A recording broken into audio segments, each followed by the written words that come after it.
Welcome, everyone. Welcome to 2026. We're going to explore, as astrologers, the cycles for the new year.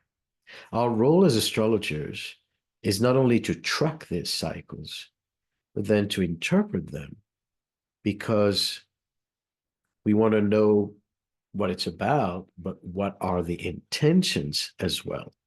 Knowing that the universe is intelligence and these are not just rocks randomly spinning around the sun, but there's consciousness involved.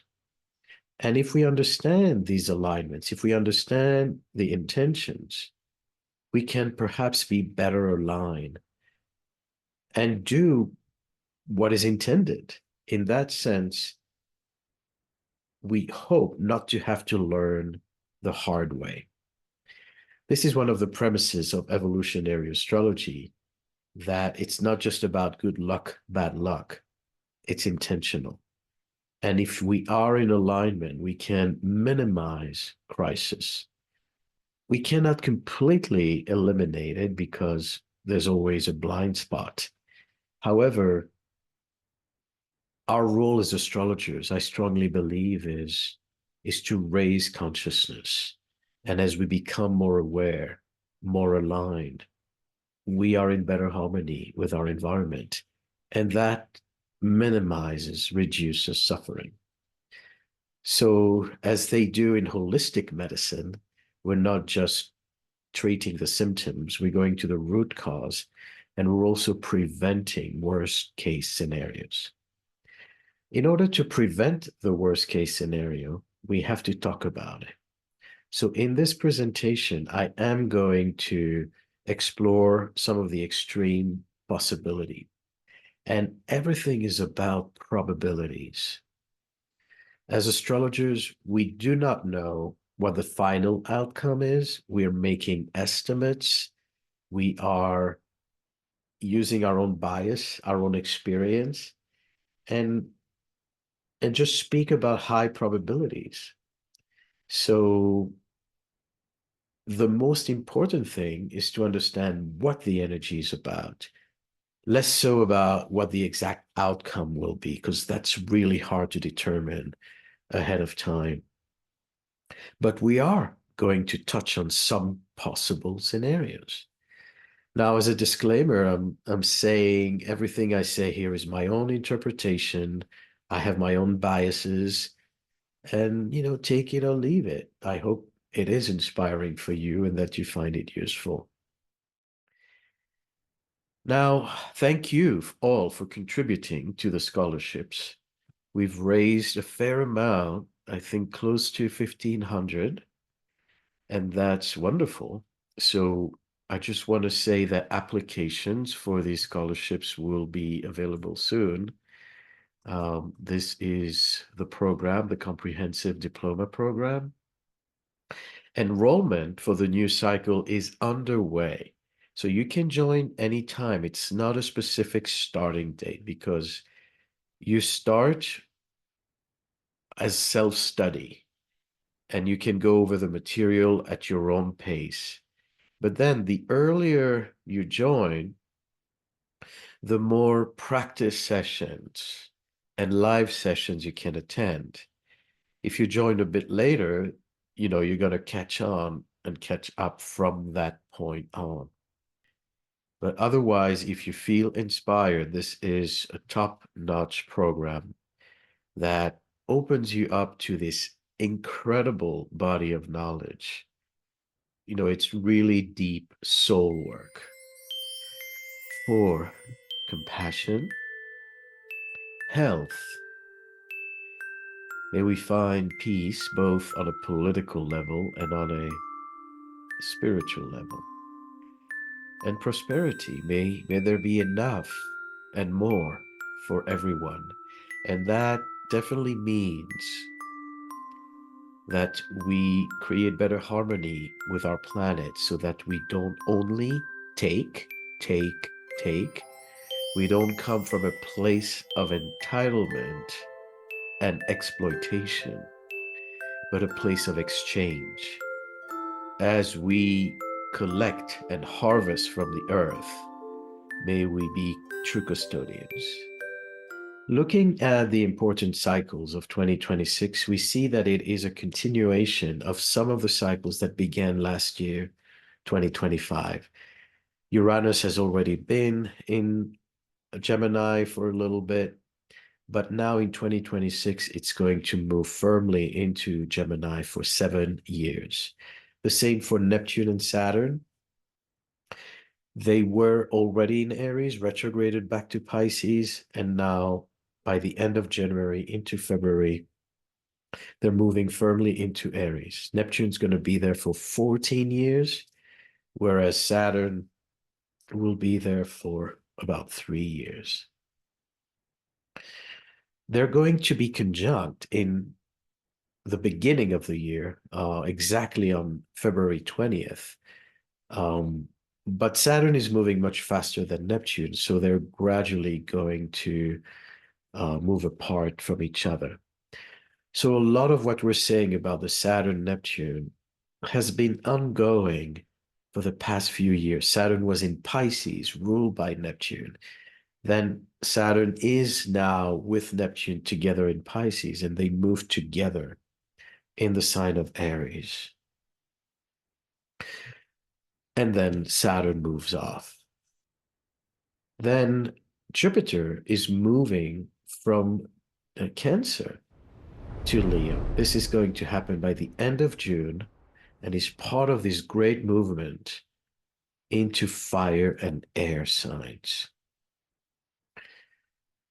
Chiron is going to move into Taurus. This is probably the only ingress moving away from fire was in Aries into a introverted sign, Taurus. So that's a place of contraction. And then the nodal axis from Pisces, Virgo to Aquarius, Leo. The north node is going to be in Aquarius, the south node in Leo. And when you look at the transit of the nodes, you always need to consider where the rulers are. For the first part of the year, it's going to be in Virgo, Pisces. So we're going to track Mercury and Neptune. Once they move into Leo, Aquarius, we pay attention to the Sun and to Uranus. So let's begin briefly with the coming month of January. I'm going to talk about it relatively briefly because you can see the more thorough analysis in the video January Turning Point. So I won't spend too much time on this, but it's important to recapture some of these milestones, knowing that Venus is going to be conjunct the Sun with Mars. We have a triple conjunction, and this is going to oppose Jupiter in Cancer. We know that this is part of a larger pattern where Venus and the Sun form a five-pointed star in the sky. So Venus and the Sun is a very generous energy. This is why I believe there could be positive development for the conflict between Ukraine and Russia, because it's very strategic, Capricorn. It's very goal-oriented, Capricorn. And there can be negotiation for peace, especially when we speak about transactions. Venus has to do with values, with land. So, there are good hopes for a fair deal. And again, this will be part of a larger cycle that involves as well Mars. So the Sun being between Mars and Venus is all about negotiations, relationships, and values. This continues into a grand cross in the cardinal signs with a heavier emphasis on the Capricorn side. So Capricorn is all about goals. It's a long-term strategy. So when we look at the month of January and we see this grand cross, we may feel as though we are in an identity crisis. We need to reinvent ourselves. What are we going to do with our lives? Where do we want to go? Where do we take it from here? So we may have new goals and we need to prepare for them. Do we want to write this book? Do we want to graduate? Do we want to get married? Do we want to sell the house? Do we want to move to another country? You see that Mars, Sun, and Venus will be opposing Jupiter as well in Cancer. So a lot of the identity crisis also involves generations, our children, our parents, and this can lead to some turmoil domestically, both on a social level, on a global level, as well as on a personal level. So you may have arguments with your own family about those decisions, about transitions. And, it's going to be important to support one another. However, with Jupiter being opposed to the Sun, we can expect ideological struggles and battles and arguments.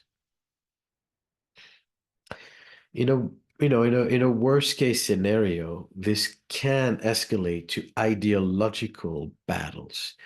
So, feeling that we're not in agreement with our family about politics, about religion, about our belief system, and that can cause rifts. Again, a worst case scenario is also religious terrorism and people using violence to justify their personal beliefs. So this is a time where there's a higher risk for all kinds of,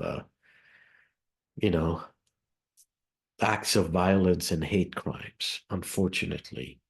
So again, as we become more conscious of this energy, maybe we can divert it. Maybe we can transmute it, use it more productively. But in one way or another, you may ask yourself, again, those important questions. If there's a change at work, if there's an external change in your relationship, what does that mean for you? Where do you stand?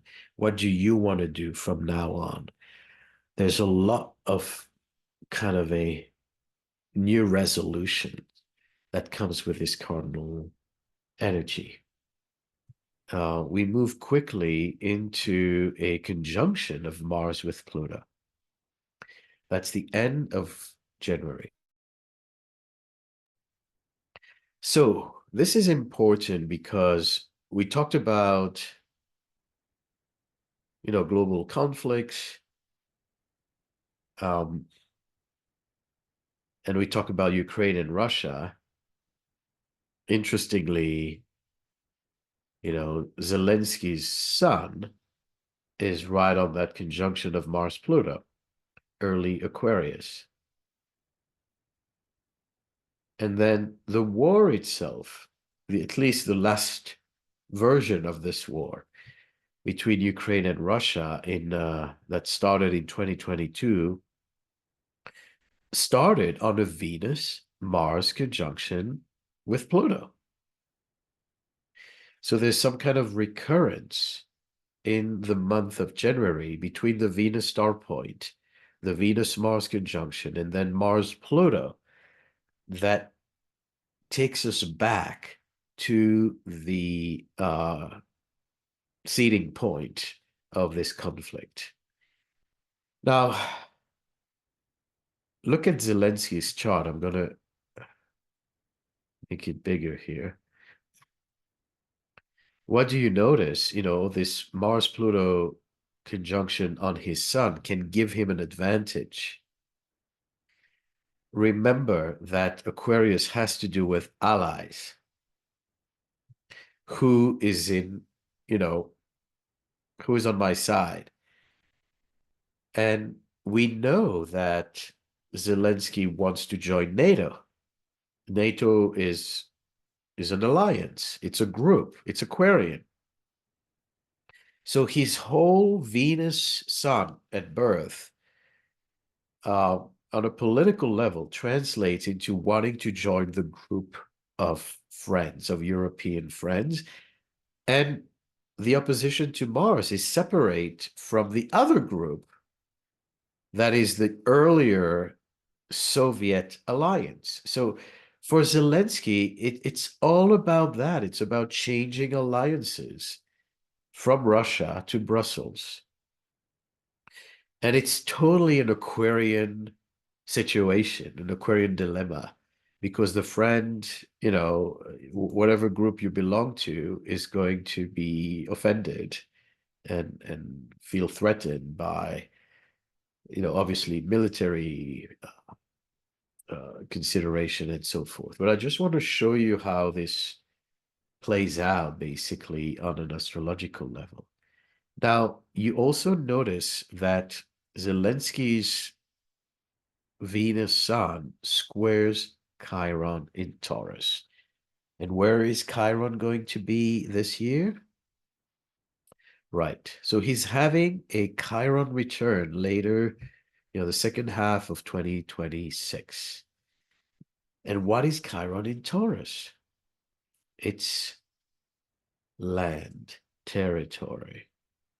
So we can see here a move that will likely lead to concessions of land and territory to have a gain in alliances. So how soon is this going to happen? Is January the trigger point, or is it going to, extend into the year? I don't know. But we see that it's on the map. So back to the Mars-Pluto conjunction. On a personal level, you are going to revisit your alliances. You are going to join new groups, maybe astrology related, maybe educational, maybe social, emotional, to each their own. It depends where Aquarius, that degree, lands in your chart. But it's definitely a restless need for change. It's a feeling with Mars, Pluto, and Aquarius that you can't just wait and see. You need action. And those of you who are familiar with my material, when I speak about Mars, Pluto, I often speak about a feeling that you're running out of fuel. It's like you go, go, go, and then suddenly it's deflated. Things are not working any longer. You can't keep carrying forward. And from a Mars Pluto point of view, unless you develop a transpersonal perspective, you start to look at things more globally, more holistically, you will suffer. You will feel deprived. You will feel defeated. Mars has to do with winning. So Mars Pluto can bring a feeling that you're losing a battle unless you are able to make that shift. So it's change or die. So your friendship needs to change or die. Your alliances needs to change or die. And of course, Aquarius also has to do with military, right? Internet technology and Air Force. So if we speak about defense and we speak about a geopolitical shift, we know that now a lot of the wars are not conducted in a physical sense, but are conducted through hacking, internet sabotage, uh, cutting cables. So there may be cyber attacks, things that affect our networks and our powers. because, you know, civilization today relies on the internet. If the internet is not functional, everything shuts down. So as Pluto is in Aquarius, this is going to be part of the war games. They're going to impact a technological infrastructure.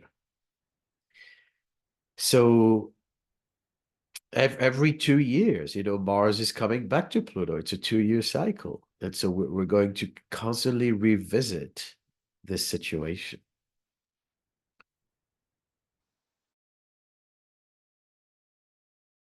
You also notice that as this conjunction occurs, Neptune just moves into Aries, you know, end of January. Saturn is just behind. Now, when planets are on the end degrees, they're already, you know, slipping into the new sign. So that Saturn at 28 Pisces is affecting both Pisces and Aries. And that makes Mars even more important because it's not just a Mars Pluto, it's a Mars ruling all these Aries players. And as you will read in the article I wrote about Neptune in Aries and Pluto in Aquarius, a lot of the focus of the next coming 14 years is going to be on energy grids, energy supply. Currently, you know, the whole AI expansion is demanding a lot of energy. It's going to consume water. It's going to consume electricity to unprecedented extents. So Neptune in Aries has to do with powering our civilization. Are we going to have enough electricity? Is our grid going to be strong enough? And if not, are we building new ones? So this whole uh, this whole transit speaks about the fragility of our energy supply as we want to expand. And as I said, a lot of fire, air, like expansion, expansion, expansion. But can we sustain it? On a personal level, you know, what is your energy supply? How vital are you? With Saturn and Neptune moving into Aries, there's gonna, you know, there can be a lot of excitement about, I want to do this and I want to do that. And, you know, remember that you have new goals being set here in January. And then as these planets move into Aries, it's time to actually run and to start implementing and creating these new projects that you want to go for. But do you have enough energy? Do you feel strong enough? Do you have enough support? So these are going to be some of the questions of this Aries transit is, do you have the strength, the vitality to push you forward into the manifestation of your destiny? And for some of us, it's going to be extremely creative. You know, a lot of things are going to pick up. And for others, there can be a sense of frustration that I'm restless, I want to change, I'm ready, but I don't have the money, or I don't have enough time, or I don't have, you know, the social support. So, you know, each one of us is going to have to work in the course of these few years to find the way to power our goals, our ambitions, our life, our destiny. So this has a global application and a personal application.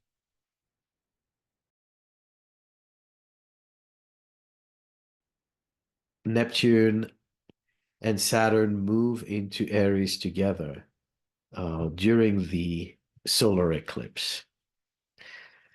So we enter eclipse season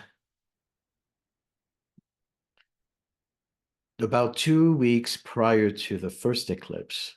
So if the first eclipse is about February 17, already early February, we're entering the eclipse season. And the way to determine that is to see where the nodes are, because during the season, as the sun gets closer and closer to the nodes become stationary.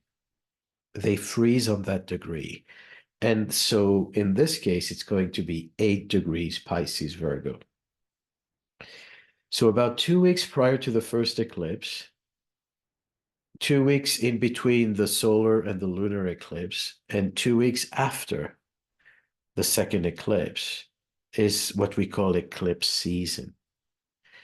And this is the time where fate overrides free will, where greater things can happen beyond our control that can really turn things around.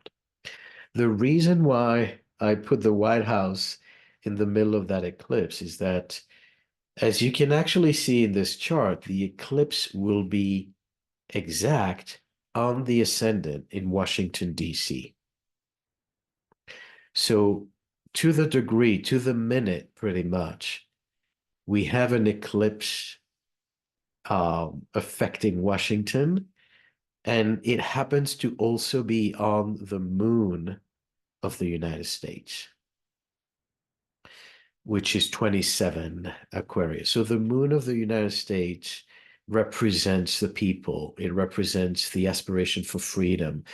The American dream is very much that moon in Aquarius, in the sense that it's wanting something better, more elevated. It's the aspiration for a higher um, standard of living. So all the immigrants flocking to these shores are in a way responding to the Aquarius moon. So having an eclipse on the natal moon of the United States can definitely affect the leaders and local dynamics. So we can surely anticipate major changes, especially as this eclipse happens to also be on the ascendant of Donald Trump. So I'm going to look at his chart soon. A lot is going on in February, and pay attention to these degrees: 28 Aquarius, 8 degrees Pisces, 0 Aries, and then the lunar eclipse happening at 12 degrees Virgo Pisces. How is our health?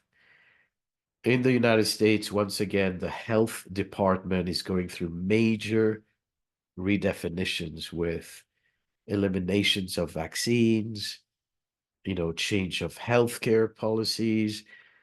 All this is happening as the nodes move into Virgo Pisces. So I'm not, fully updated on what's going on with other countries, and if this applies also with different nations, but we see, at least as an example, what happens in the US. So what's interesting, you know, I, I often notice that lunar eclipse tend to bring more drama than solar eclipse. Part of the reason is because it's an opposition between the sun and the moon, you know, trigger change. Things are more and are shifting more dramatically, and it can lead more easily to polarization.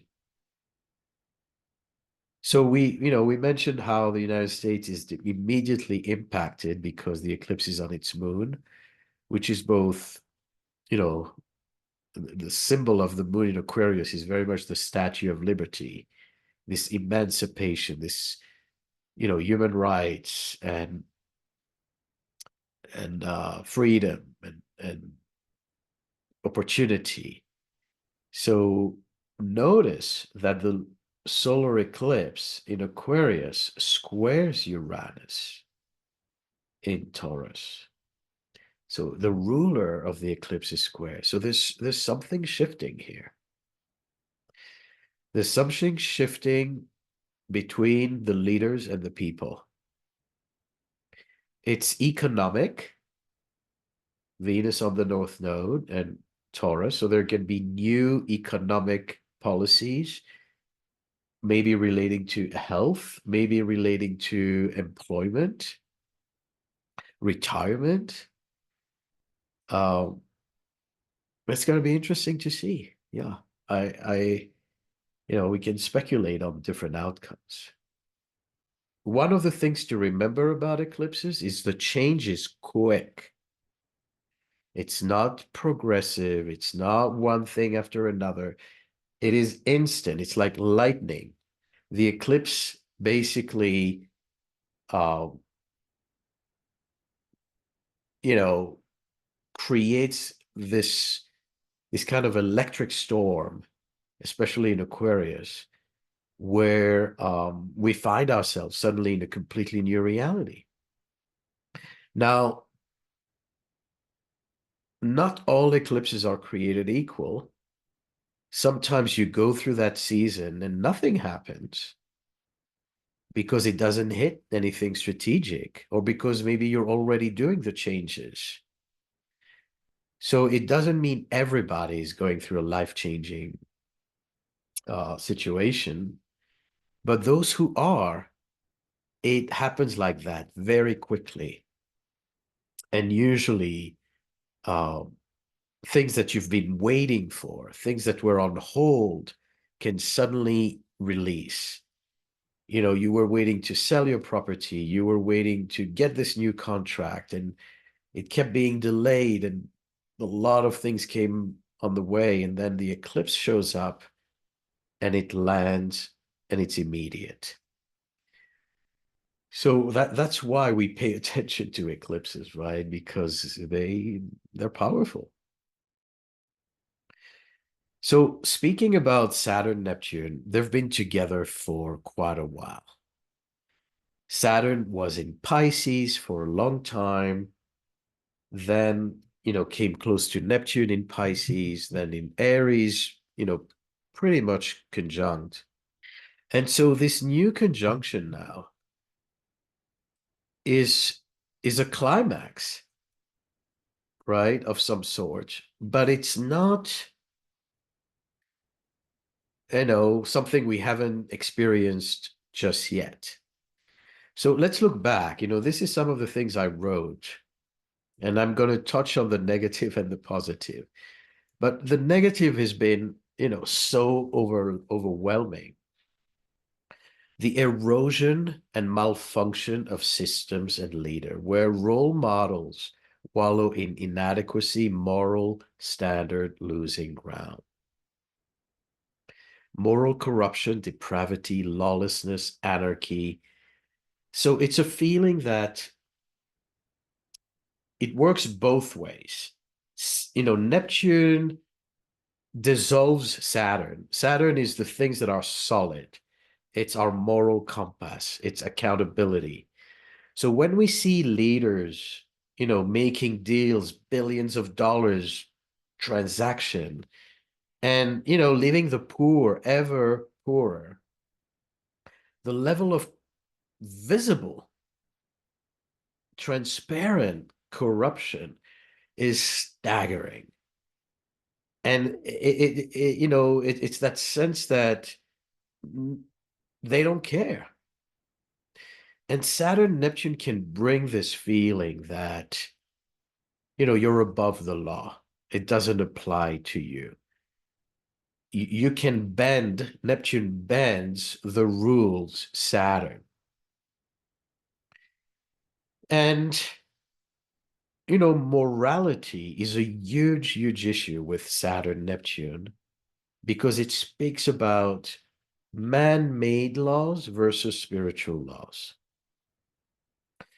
So the evolutionary intention is to look at laws and morality and ethics not just on a human level, but on a karmic, on a more, you know, spiritual level. But it often happens that there's that sense of impunity. You know, Trump has pardoned in 1 year like thousands of people, more so than all previous presidents. And that's in a short period of time. And that kind of pardoning is again a Neptune Saturn. Okay, you know, we delete, we erase your sentence. It's like water washing off, you know, something that was uh seemed to be firm, seemed to be credible. So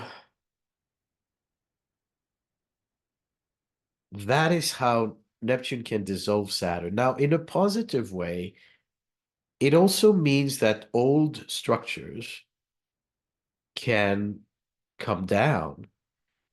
And the problem is that quite often, as something comes down, there isn't anything yet to replace it. So you're in a period of void where the old is falling apart, and there's nothing new that is yet strong enough to replace it.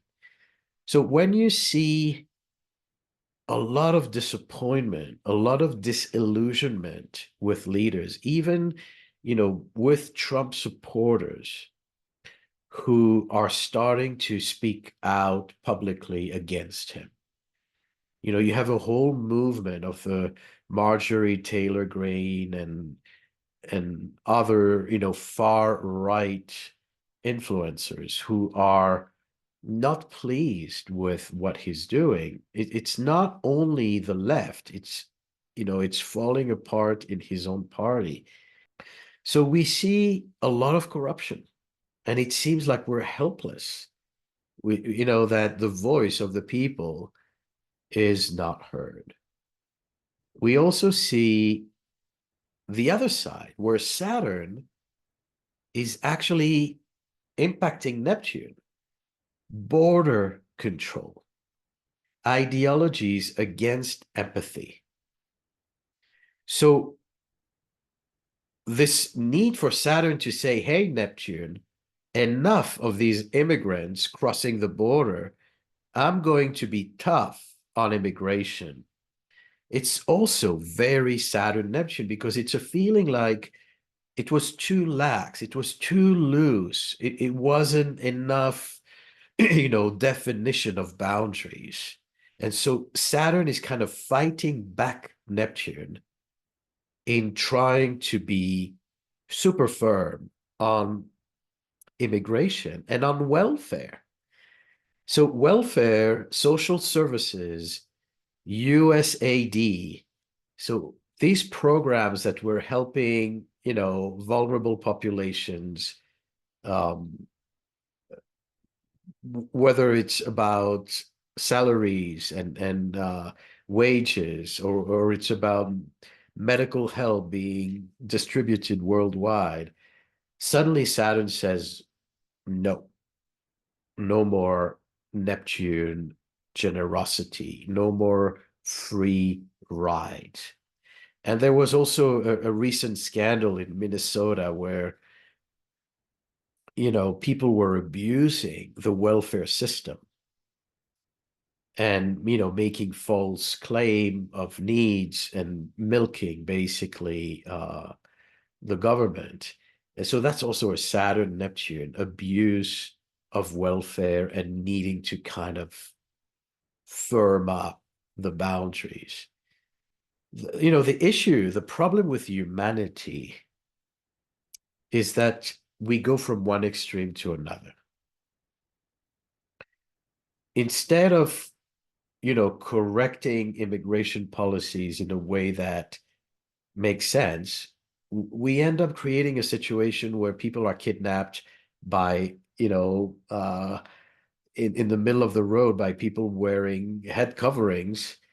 You know, crazy, crazy situation, chaotic situation, lawless And so the problem may be relevant. The execution is so extreme and so dangerous.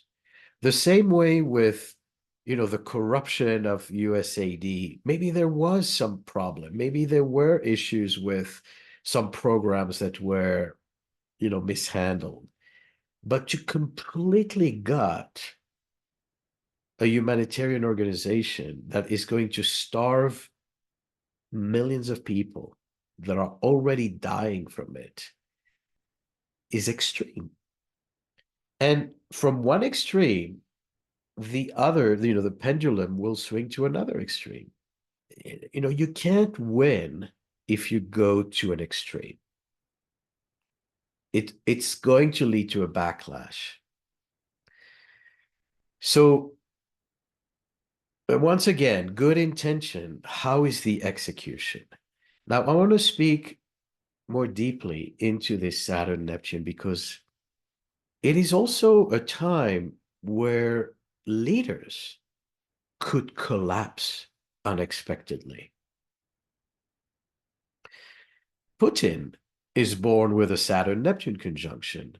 Xi Jinping in China is born with a Saturn Neptune conjunction. Trump will have a Saturn Neptune conjunction in his 8th house opposing his Neptune. This is difficult. This is not another deal under the table, another jumbo jet from the Qataris or another gold,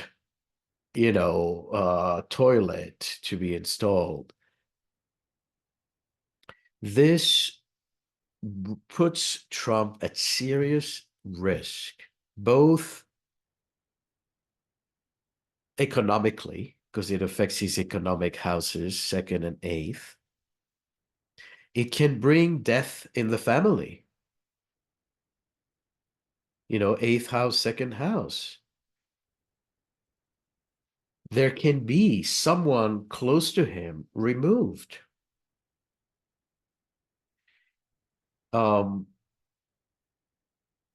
It can also affect his health. Look where Pluto is going. Pluto is entering his 6th house, and it's going to oppose his own Pluto.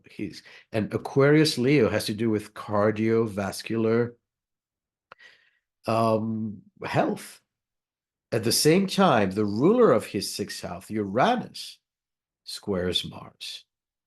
The eclipse, 28, right? 28 Aquarius is on his descendant, opposing his Mars.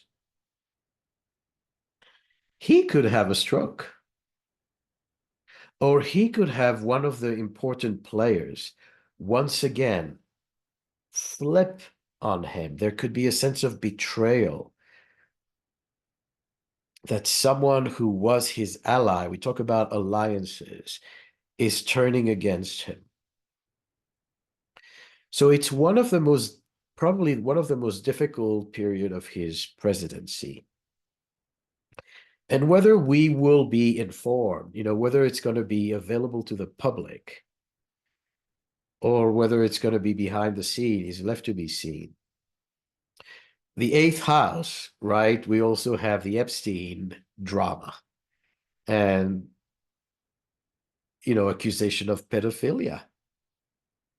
Will that be part of that Saturn, Neptune taking these invincible people down? So far, they managed to dodge the bullets. Trump has an extraordinary resilience and ability to navigate a lot of difficult storms. But Saturn, Neptune has taken down big players. If we look at history, Bill Clinton was impeached during a Saturn-Neptune opposition. Dominique Strauss-Kahn in France was exposed in a sexual scandal on a Saturn-Neptune opposition. So you can read my article on that, full of examples and explanations. But here we are, a moment of truth, one of the moments of truth for Trump. Lynn says asteroid Epstein is at 3 degrees Aquarius in his natal chart. That's where, right, uh, this conjunction will be, the Mars-Pluto at 3.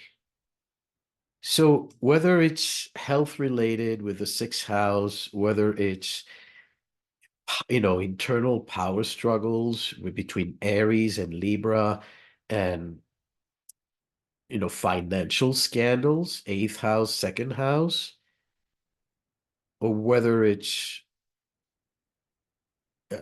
something of the sexual scandals, we don't know, but it's very precarious, especially with the eclipse on his descendant. The descendant is the sign of others. It's his wife, it's his friends, it's his allies, and with an eclipse there, who knows what could be triggered, right? So I'm talking about Trump. Um, Everyone, on this map is vulnerable because Saturn Neptune is usually a surprise downfall. Okay? It's the thing that you thought would be there forever. This kind of Saturnian force. It's a mountain. How, you can't move mountain. Neptune is the only one who can move mountains. And how does Neptune work? Slowly, under, under the surface. It's eating out at the rock. It's eroding slowly. And before you know it, boom, the mountain collapses. You did not see that it was taking so long. You only see the visual of a sudden breakdown. And because it's in Aries, it has to do with likely male figures, people who have an Aryan personalities, again, strong and mighty and bold. Now, on a personal level, what can happen also is that the same people in your life who you thought were strong could show signs of weakness. The elders in particular. A lot of Saturn Neptune can make you feel like you're not going to be here forever. That you're aging, that there's a sense of not being, being more fragile, that no one is invincible. So there could be parents who need more help or could go through a health crisis. Oh, things like that. I mean, that's part of nature, right? It's the natural cycle of life, but it can be precipitated through the Saturn Neptune. In a positive way, Saturn Neptune brings solution through the fusion of both. So it's not Saturn saying enough with welfare, or Neptune saying enough with authoritarianism.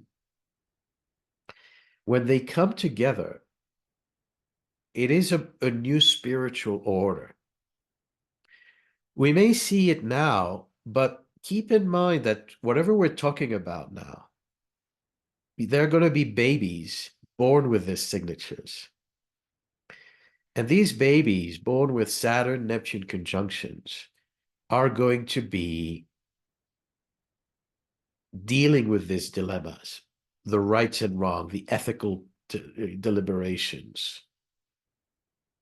What is a true hero? And the answer, always, with Saturn, Neptune, is a spiritual answer.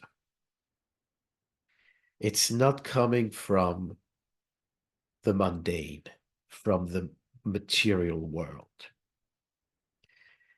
How does that apply to, you know, United States and Russia and China and whatnot?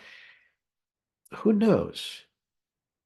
What we saw the previous cycle in 1989, we saw the collapse of systems and a new sense of liberation. But it came also with new ideologies. It came with, a sense of what is right, not only on a material level.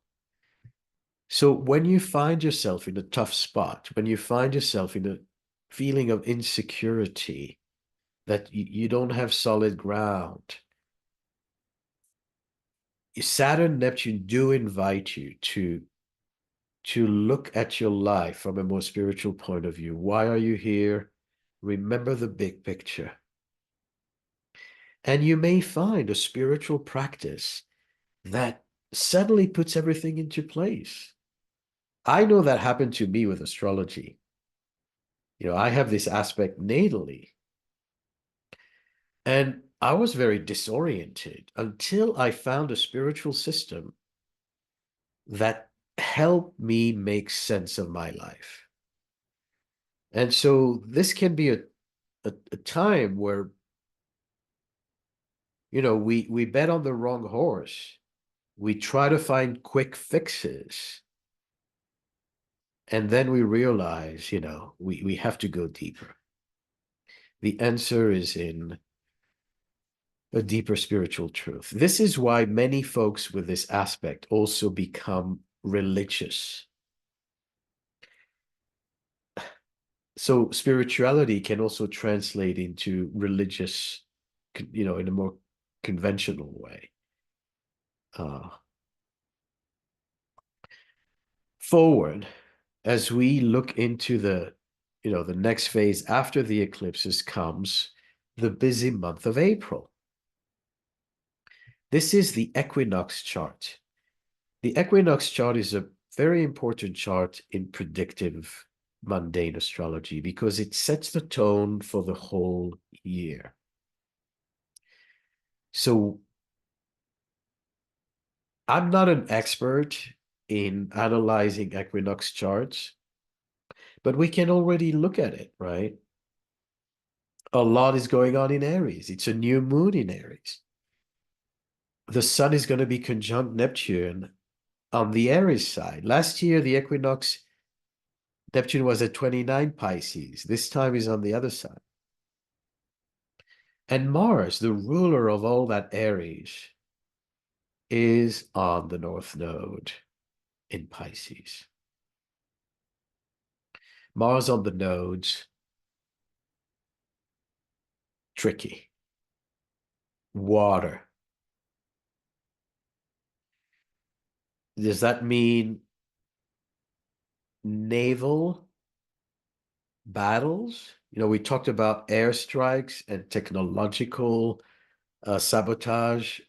If there's a war with Mars in Pisces, does it mean it's happening at sea? On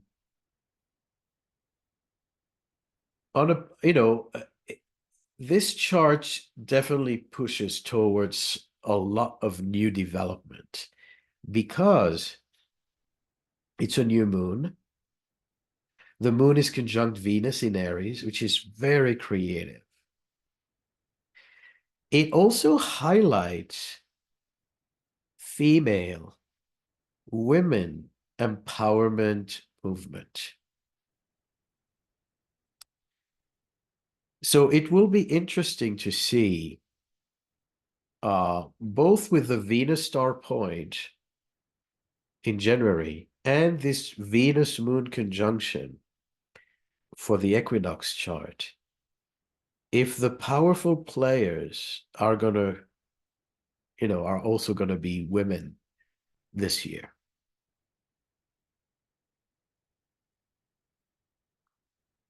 So I may come back to this chart. April 19, the ruler, Mars, is going to conjunct Saturn, first Neptune and then Saturn. And you have this triple 7 degrees Aries conjunction. Mercury, Saturn, Mars. Saturn, Mars cycles, big deal. Personally, it goes back to goals and ambitions. It goes back to getting things done in our lives. So it's very practical. There's a risk of injuries. If you're going on a trip, especially with Mercury, that has to do with walking and sports and adventures, all the mobility, you have to be very cautious around April 19 with physical activities because you could injure yourself. But on a global level, it's a time that is quite aggressive. Mars and Saturn are very militaristic. What is interesting about the triple conjunction of Mars, Saturn, and Mercury is that we can also transpose it to, again, the grid of the world. So when we see these important alignment, we can perhaps be a little more specific where on the grid it may be more impactful or strongly activated. And we see that it's going to be on the descendant around the Midwest of the United States, around Chicago.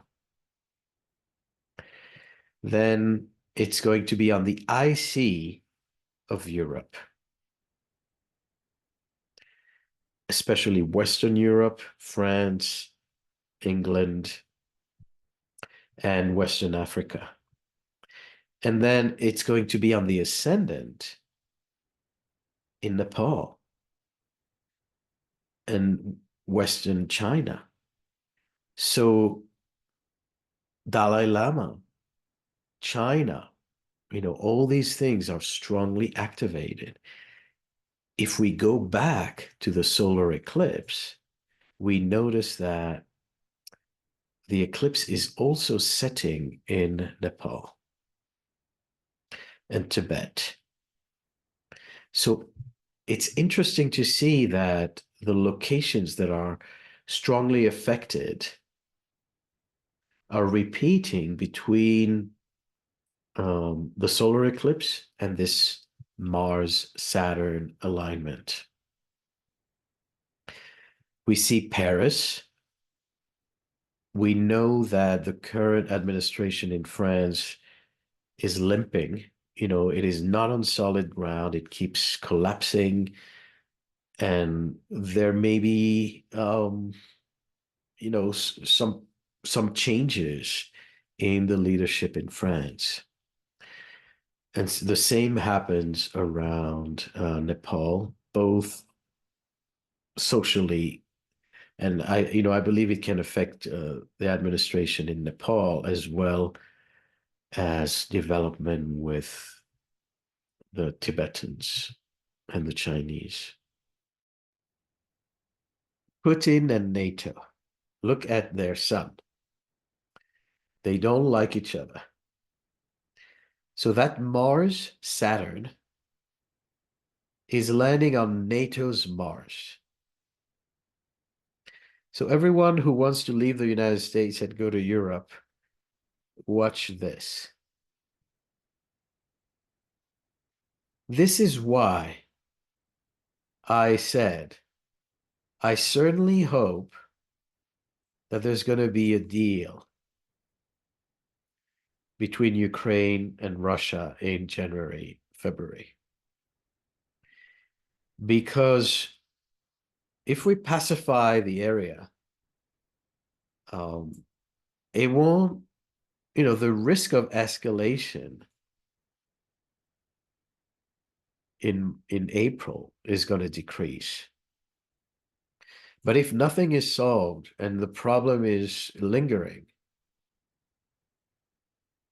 there's going to be a risk of escalation. Saturn is going to go all the way this year into Aries until 14 Aries. So it's going to retrograde at 14, exactly on Putin and NATO. Will this bring an agreement? Will this bring maturation? Will there be adult conversations or threat? Saturn in Aries is about, on a spiritual level, it's about the karma of war, karma of our actions. So if we take the higher road, Saturn in Aries is actually going to stop wars. It's going to make us understand the price of war and the fact that it's not sustainable to be at war forever. But on a lower frequency, Saturn in Aries is defensive, it's bully, and it's authoritarian. It's Saturn, authority through force, Aries, imposing authority. Needless to say, Saturn is going to be at 14 Aries in the summer, northern summer, July, August, and it's going to, land on this Putin NATO axis. So major decisions. Again, it doesn't have to be the worst case scenario. And this leads us to the big alignment between July and next year, 2028. So this is the chart. I'm isolating all the planets that are landing on the critical degrees. And these are the outer, slower moving planets. So this is July, August. Pluto at 4, Neptune at 4, Saturn middle 14. Chiron just moves into Taurus. Uranus 4, and Jupiter at 4. Now, these are the slow-moving players. Keep in mind that the fast-moving, the moon and Venus and the sun, will constantly meet them. Every time Venus is going to be at 4 Leo or 4 Libra or 4 Sagittarius, the Mercury and the Mars, they're each going to complete that shape. So it's a dynamic configuration. And it lasts for several weeks to months. And as I said, the last times we had this kind of a meeting of all the slow-moving bodies was in 93 and 65, which were critical, pivotal time in culture. It's interesting that 2 generations started on those years. 65 is Gen X, and 93 is the beginning of Gen Z, the internet revolution, and so forth. So, we know about the AI revolution. We know about space travel. The suggestion with Jupiter in Leo that there may be life, Leo, in outer space, Aquarius, is probably going to be closer and closer to our realization and consciousness. Uranus in Gemini also brings, you know, the astral neighbors, who are our neighbors in space. So the travel into space seems to be, again, gaining momentum. But not only for us to explore, there can also be discoveries of life, of entities. So, as you can see, fire and air is a time of expansion. Earth and water is contraction. So we are now at a time of expansionism, for better and worse. You know, again, going back to American politics, Trump is opening all public lands to drilling, more production. You know, this is also very likely when, you know, if he's still standing and if he's still lingering and survive the spring, this is also the time where the whole question about Greenland, what to do with Greenland, will Greenland, you know, become a strategic a goal, is going to become more relevant. Other issues coming up, freedoms. You know, when there's a lot of fire and air, you're not accepting boundaries. You're not accepting oppression. This is why there are many revolutionary wars starting when there's a lot of air and fire.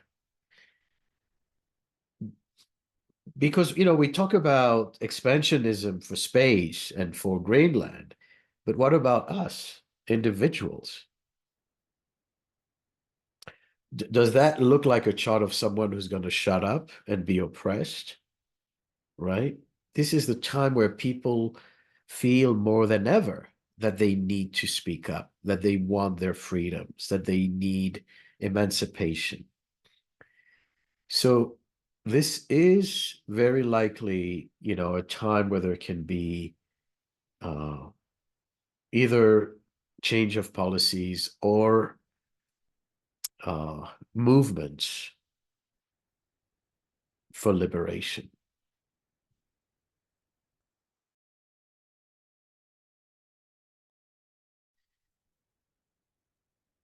I'm looking at the Pluto Jupiter opposition. And, you know, I'm interested to think about what people come up with.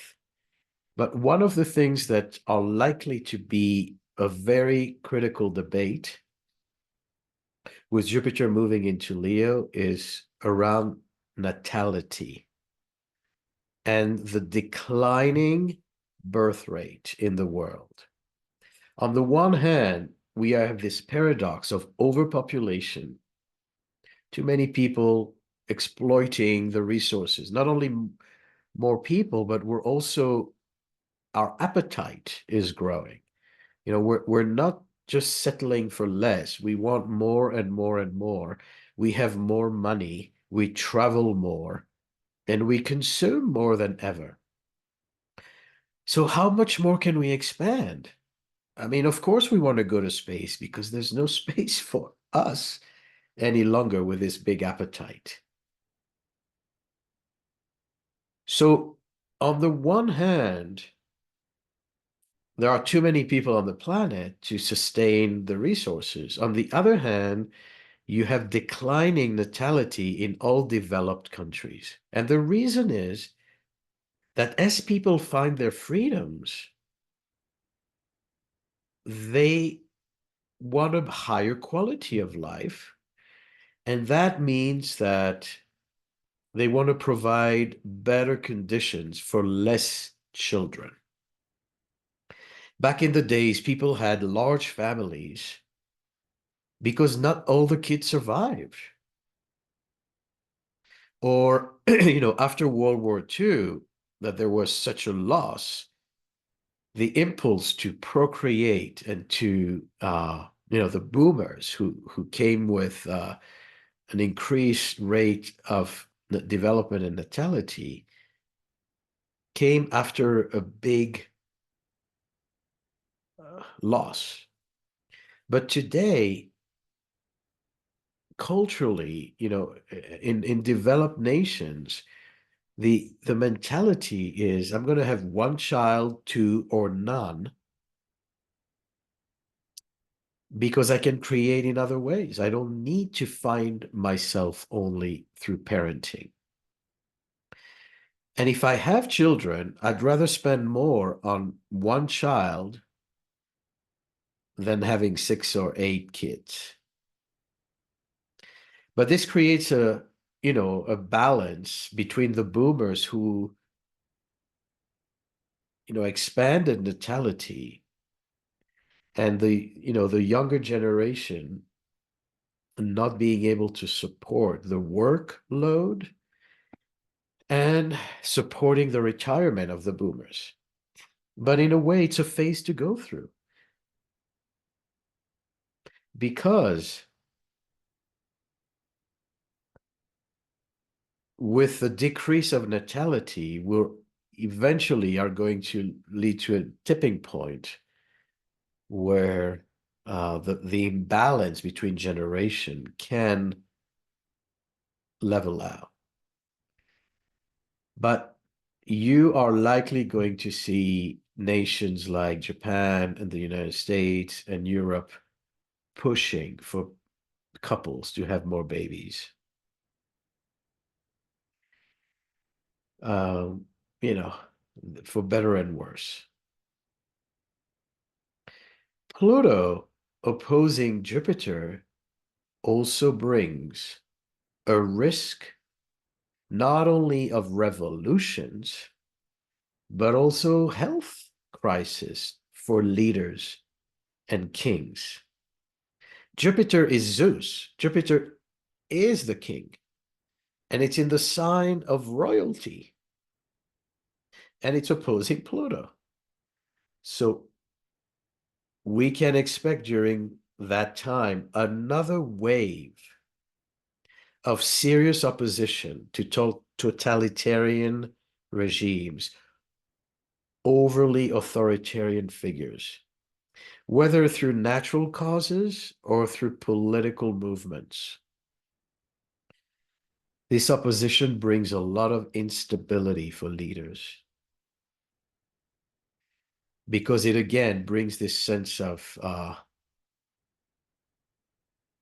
nobody has absolute power.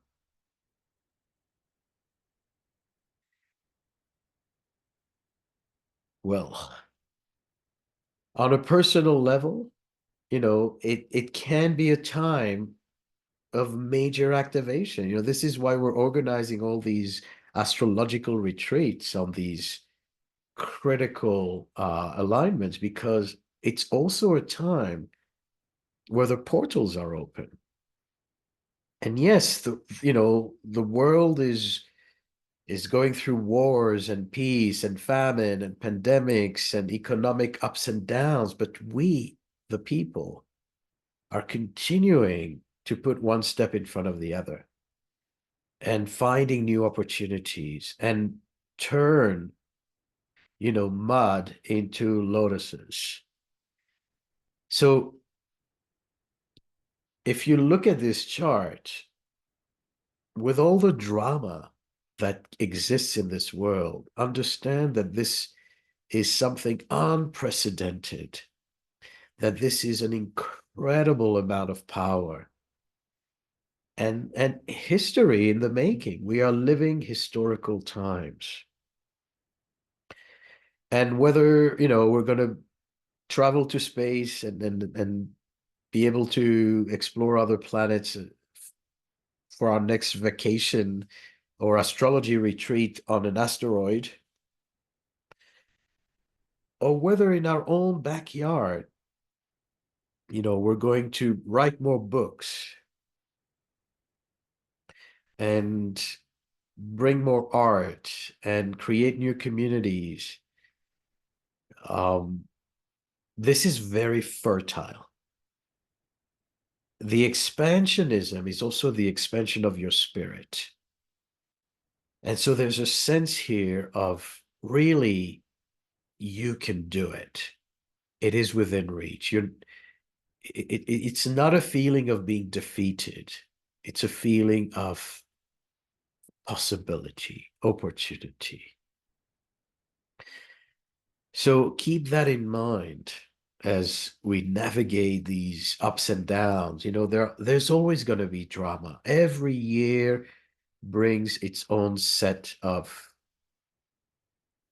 people dying and new people moving in, and anger and joy. It's the human experience. But this particular chart is one that you'll have stories for your grandkids about. So I'm going to end on this note and go back to remembering our blessings, remembering what matters, compassion. Whatever we do, let's serve the greater whole. Many blessings, everyone.